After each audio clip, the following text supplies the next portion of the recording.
Good day everyone! Welcome back to my channel. I'm Hermel Ocarol. So today, pupunta tayo sa casa para ipa-maintenance yung motor natin kasi blinking na ang oil indicator nito.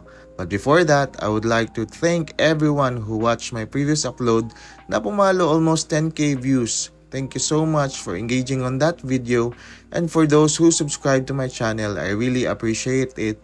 And for those na hindi pa nag-subscribe, please do subscribe to my channel, and you can also follow me on Facebook and TikTok. I also want to shout out these people na nagustuhan yung content natin. Know that you are appreciated and you encourage me to do all the more in the upcoming uploads. Meron din tayong mga commenter na nagsasuggest kung anong better gawin sa mga issue na nararanasan natin. Ito yung community na gusto kong i-build sa channel natin. Yung mga riders na nagtutulungan for a better and safe riding experience. Uulitin ko po, maraming salamat po sa inyo. So papunta na nga tayo sa casa ngayon. Medyo malayo yung pinagkunan ko ng motor sa tinitirhan namin ngayon. Kasi I just recently got married last November and we moved out from our parents' houses. But kahit na malayo yung casa, doon pa rin ako pumupunta para magpa-maintenance sa motor dahil grabe ka-excellent yung service nila at yung ambience ng shop is really welcoming. You can freely take videos na hindi naka-all eyes on you na parang naiirita sila or nakakaabala sa kanila. Nagkikipagkwentuhan din yung mga crew habang ginagawa nila yung motor mo. Located nga pala sila dito sa Ace Motor Trading Incorporated, Labangon branch dito sa Cebu. So if you're planning to get a Yamaha motorcycle and you are from Cebu, you can visit their shop. Grabe, mabilis lang talaga yung processes nila dito at mabilis din ma-release yung rehistro mo. Heto at dumating na nga tayo sa casa at meron agad akong napansin na nagpabilis ng tibok ng puso ko. At yan na nga, ang Yamaha NMAX version 3 ay naka-display na at yung dinisplay pa talaga nila is yung silver na kulay. So let's go and take a closer look of this new motorcycle released by Yamaha.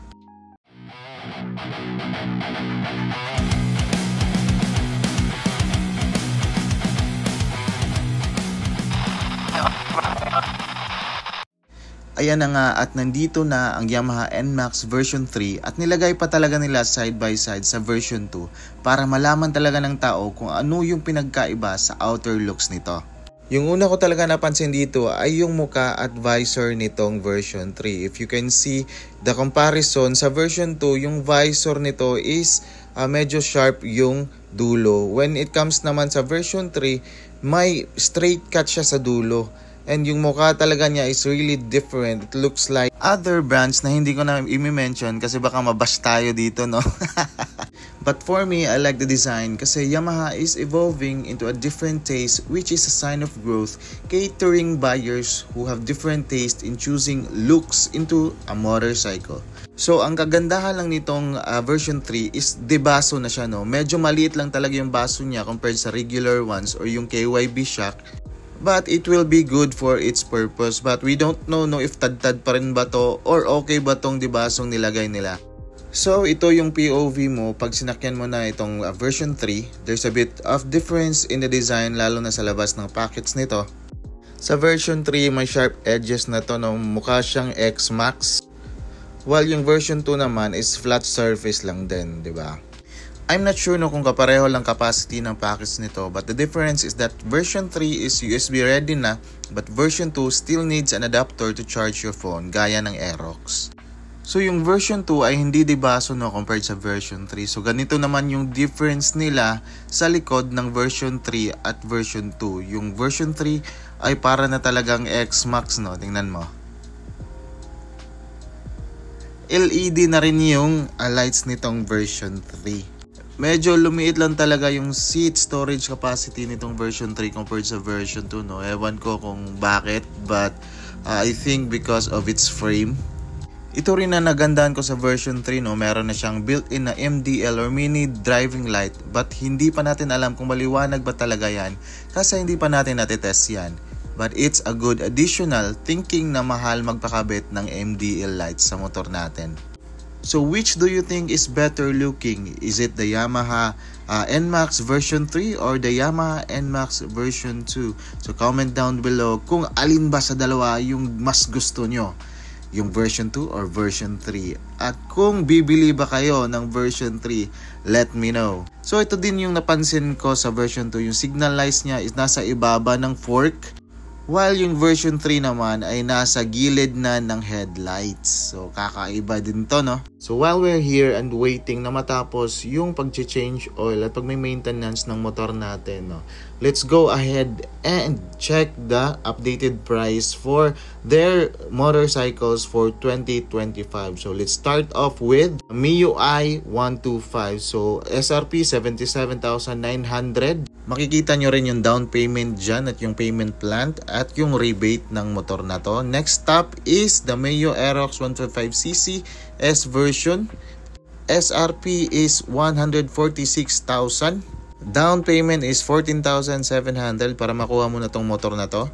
Next is PG1, 96,400 yung SRP, 14,500 yung down payment.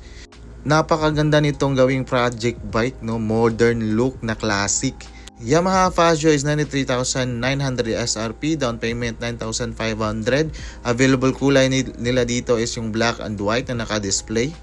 Next is itong Sniper 155. SRP is 125,900, down payment is 19,000.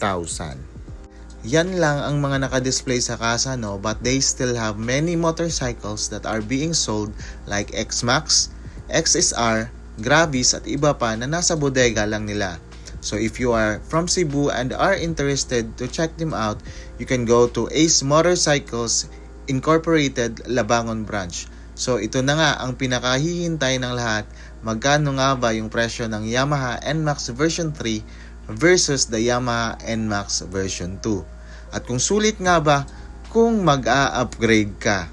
Huwag na nating patagalin pa at i-reveal na natin yung price update ng Yamaha NMAX version 2, which is tumataginting na 151,900 pesos. While ito namang version 3, this cost 155,900 pesos as SRP. So they have a 4,000 difference from version 2 to version 3. Sa tingin nyo guys, worth it ba na mag-upgrade ka for 4,000 pesos more compared sa version 2? Sa tingin ko naman ay worth it lang din yung 4K difference sa price nitong version 3 sa version 2 kasi nga dibaso na yung shock nito at yung likuran ay para na siyang X-Max and as well as the built-in mini driving light na nilagay nila dito sa version 3. But yun na nga, bago kayo magdesisyon na kumuha ng version 3, hintayin muna natin yung paglabas ng Yamaha NMAX TechMax dito sa Pilipinas para makadesisyon talaga kayo kung alin sa tatlong version na to yung gusto nyo talagang bibilhin. Yung version 2 ba, version 3, or yung Yamaha NMAX TechMax. So I hope nagustuhan nyo tong vlog na to, no, with regards to this update. If you like this video, please do like and share and subscribe to my channel. See you again next vlog. Don't forget that you are the head and not the tail. And everywhere you go, be a channel of blessing, not a burden. You have a great life ahead. God bless and ride safe.